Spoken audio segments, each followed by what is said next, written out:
مرحوم کو اس کی اولاد کا گناہ ملتا ہے، میرے والد کا انتقال ہو گیا ہے، اگر مجھ سے خدا نخواستہ کوئی گناہ ہو جائے تو کیا اس کی سزا میرے والد کو ملے گی؟ اگر ابا نے تربیت ہی نہیں کی تھی تو پھر تو اولاد جب گناہ کرتی ہے تو ابا کو بھی گناہ ہوگا اس کا، کیونکہ آپ نے تربیت کی کوشش نہیں کی۔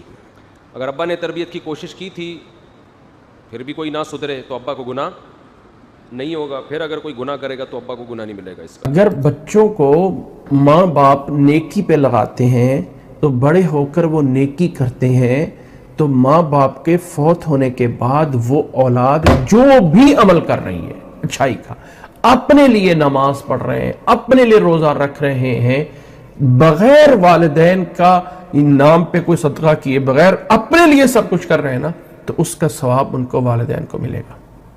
اور اگر والدین نے ان کو برائی پہ لگایا ہے، غلط کاموں پہ لگایا ہے، اور والدین کے جانے کے بعد وہ انہی غلط کاموں پہ لگے ہوئے ہیں، تو اس کا گناہ بھی پھر والدین کو ملے گا۔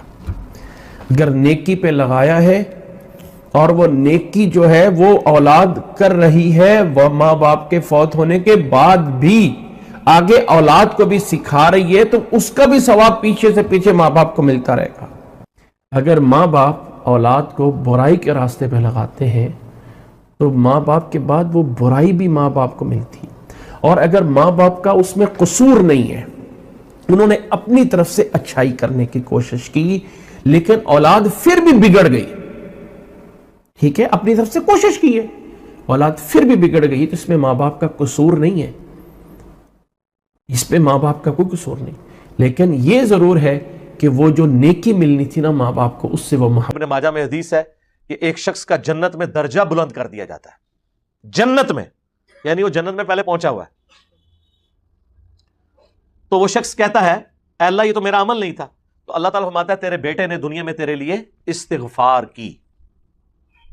باقی اللہ کی مرضی ہے، کسی کو مرنے کے بعد بھی بخش دے کسی کی دعا کی برکت سے، وہ تو ہمیں حکم ہے، ربنا اغفر لنا ولاخواننا الذین سبقونا بالایمان۔ اہل ایمان کی نشانی ہے کہ وہ اپنے سے پہلے جو مر چکے ہیں ان کے لیے دعا کرتے ہیں، وہ تو ہم نے کرنا ہے۔ صحیح مسلم میں حدیث ہے میت کو 3 چیزوں کا ثواب پہنچتا ہے، صدقہ جاریہ پہنچنا بھی چاہیے، اس کا اپنا عمل ہے، علم کی بات پہنچنا بھی چاہیے، اس کا اپنا عمل ہے، امام بخاری امام مسلم نے خود ہی لکھی ہے نا یہ کتابیں، آج تک پڑھی جا رہی ان کو ثواب ملے گا۔ اور تیسرا فرمایا نیک اولاد جو اس کے لیے دعا کرتی ہے، تو نیک اولاد بھی انویسٹمنٹ تو ہے نا ماں باپ کی، تو اس کا نفع بھی پہنچتا ہے آٹومیٹکلی، وہ بخشنا نہیں ہوتا۔ نیک اولاد جو بھی کام کرتی ہے اس کے اعمال کا وبال، جو اس کے اعمال کا ثواب اس کے ماں باپ کو ملتا ہے، رہ گیا وبال تو صرف اس صورت میں ملے گا اگر ماں باپ نے اس کی غلط تربیت کی۔ اگر ماں باپ نے اچھی تربیت کی تھی، اولاد غلط نکل آئی، تو لا تازر وازرۃ وزر اخری، تو کوئی جان اٹھانے والی دوسرے کا بوجھ نہیں اٹھائے گی۔ لیکن اگر ماں باپ نے غلط تربیت کی اور ان کے مرنے کے بعد بھی وہ غلط کام کرتے رہے، تو وہ قرآن میں کئی جگہ آیا ہے جو گمراہی کے پیشوا ہیں ان کے بارے میں کہ یہ اپنا بوجھ بھی اٹھائیں گے، اپنے فالوورز کا بھی اٹھائیں گے، اور ان کے بوجھ میں بھی کمی نہیں ہوگی۔ بخاری مسلم دونوں میں حدیث ہے جس نے کوئی برائی کا طریقہ جاری کیا، جتنے لوگ اس پہ عمل کریں گے اس کا وبال اس شخص پہ ہوگا، اور جو وہ خود کر رہے ہوں گے ان کے عمل میں بھی اللہ تعالیٰ ان کو بھی نہیں چھوڑے گا، کمی نہیں ہوگی۔ اور جس نے اچھائی کا کوئی طریقہ جاری کیا، یہ بدعت حسنہ نہیں، سنت حسنہ اور سنت سیئہ، تو جتنے لوگ اس پہ عمل کریں گے اس پہ کمبائنڈ وبال اس شخص پہ ہوگا جس نے وہ پہلا کام کیا تھا، اور جو وہ خود کر رہے ہوں گے چونکہ انہوں نے اپنی مرضی سے کیا، ان کے وبال میں بھی کمی۔ ماں باپ کو چاہیے کہ زندگی بھر ہر پل پل سوچ کر گزاریں کہ جو میں ایک ایک عمل کرتا ہوں کہیں ایسا نہ ہو کہ اس عمل اس گناہ کی وجہ سے اس کے بدلے میں میری اولاد کو سزا نہ۔ مفسر اس کے بارے میں یہاں تک کہا کہ بنیادی طور پر وہ گناہوں کی سزا دنیا میں ملتی ہے جو حقوق العباد سے تعلق رکھنے والی ہو، کسی کا ناحق ہم نے مال کھا لیا ہو، کسی کی زمین ہم نے ناحق ہڑپ لی ہو، کسی پر ناحق ہم نے الزام لگایا ہو، جو معاملہ حقوق العباد سے تعلق رکھتا ہے اگر اللہ نے چاہا تو وہ بدلہ ان کی اولاد کو ادا کرنا پڑے گا۔ بسا اوقات ماں باپ کسی کی زمین ہڑپ کر، کسی کا مال ہڑپ کر حرام کے ذریعے سے بچوں کی پرورش کرتے ہیں، سمجھتے ہیں کہ بچے ہمارے کامیاب ہو جائیں گے، آگے آنے والی زندگی دیکھے گی اس مال سے پلنے والے بچے اتنے پریشان ہو جائیں گے، ایسی مصیبتیں آئیں گی، دیکھنا ماں باپ کو پڑے گا۔ وہ گناہ جو باپ نے کیا تھا اس کی سزا اولاد کو بھگتنی پڑے۔ بزرگوں یا والدین کے گناہوں کی سزا بچوں کو نہیں ملتی، لا تزر وازرۃ وزر اخری، کسی دوسرے کا گناہ کسی دوسرے پہ نہیں رکھا جاتا، البتہ نیکیاں ملتی ہیں۔ ایک آدمی نے کسی کے ساتھ برائی کی پھر اس کی اولاد کے ساتھ کچھ برا ہو رہا ہے تو کہتے ہیں دیکھو یہ باپ کے اعمال کی سزا اولاد کو مل رہی ہے. حالانکہ اچھی طرح یاد رکھیں کہ یہ کسی برائی کوئی کرے اور سزا کسی اور کو دی جائے یہ ظلم ہے، اور اللہ تبارک و تعالیٰ معاذ اللہ ظالم نہیں ہے. اور تو یہ کہنا کہ جی باپ کے اعمال کی سزا اولاد کو مل رہی ہے، یاد رکھیں اللہ تعالیٰ کی طرف ظلم منسوب کرنا بھی لازم آ سکتا ہے. ایسے لوگوں کو توبہ کرنی چاہیے. اگر اولاد کے ساتھ کوئی برا ہو رہا ہے تو وہ ان کے ساتھ اللہ تعالیٰ کی طرف سے اپنی آزمائش ہوتی ہے، آزمائش کا ارادہ ہوتا ہے. یہ نہیں ہے کہ باپ کے اعمال کی سزا اولاد کو کیوں ملے گی، اولاد کا کیا قصور ہے بیچاری کا. تو لہٰذا یہ اس طرح کہنا بھی بالکل غلط ہے. اس میں ابن خطاب رضی اللہ عنہ کے دور کا واقعہ، آپ خلیفۃ المومنین تھے، مسلمانوں کے خلیفہ تھے.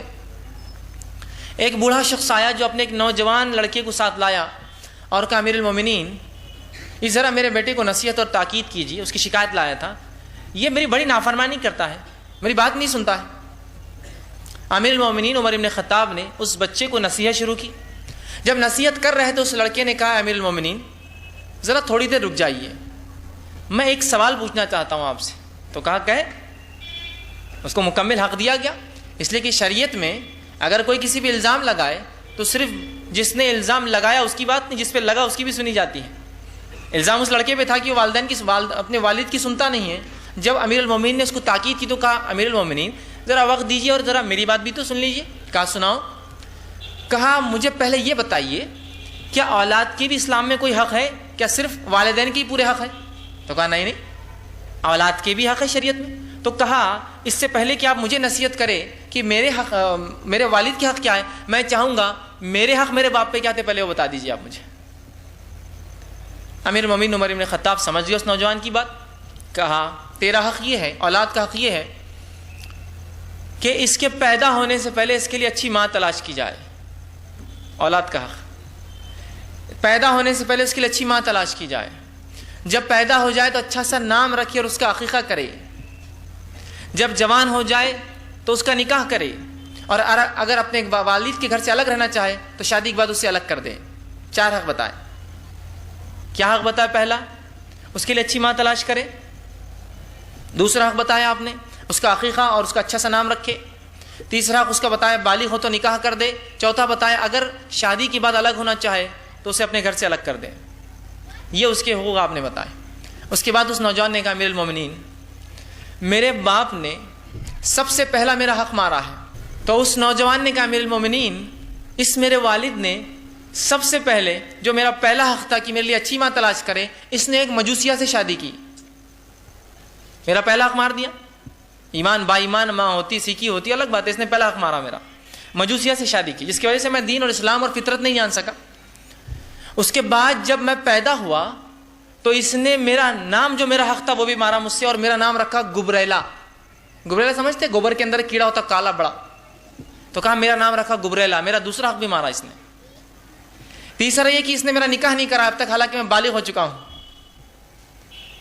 تو اس کے بعد امیر المومنین عمر ابن خطاب نے اس لڑکے کو نصیحتیں کی. کہا تم جاؤ.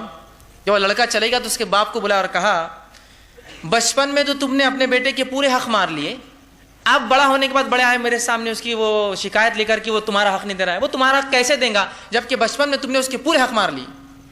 بات سمجھ رہے؟ تو یہاں امیر المومنین نے اس والد کو بھی نصیحت کی جہاں اس بیٹے کو بھی نصیحت کی. صرف یہ نہیں کہا کہ بیٹے کو کہاں بہت اچھا کام کر رہے ہو تم، باپ کے خلاف جا رہے ہو، اس نے حق نہیں دیا. نہیں، اس کو بھی نصیحت کی کہ باپ سے غلطی ہوئی. باپ کو بھی نصیحت کی کہ تم اپنی جو ہے جوانی میں سب کچھ کر بیٹھے، جو اس کے حق تھے پورے مار لیے، اور آج آئے میرے پاس کمپلین لے کے جب وہ تمہارے حق نہیں دیتا ہے. پہلے اس کے حق تم بچپن میں دیتے تو وہ بھی تمہارے حق آج بڑھاپے میں واپس لوٹاتا. اس لیے میں نے کہا اولاد کے بڑے اہم ہیں، اس لیے کہ اس ہاتھ دے اور اس ہاتھ لے والا معاملہ ہے. یہ والدین اولاد کے حق دیں گے، اولاد والدین کے حق دیں گی. لیکن اس کا ہرگز مطلب یہ نہیں کہ والدین نہ دے تو اولاد بھی نہ دے. میں بالکل یہ نہیں کہنا چاہ رہا ہوں، یہ بالکل نہیں کہہ رہا ہوں میں، یہ بالکل اپنے ذہن میں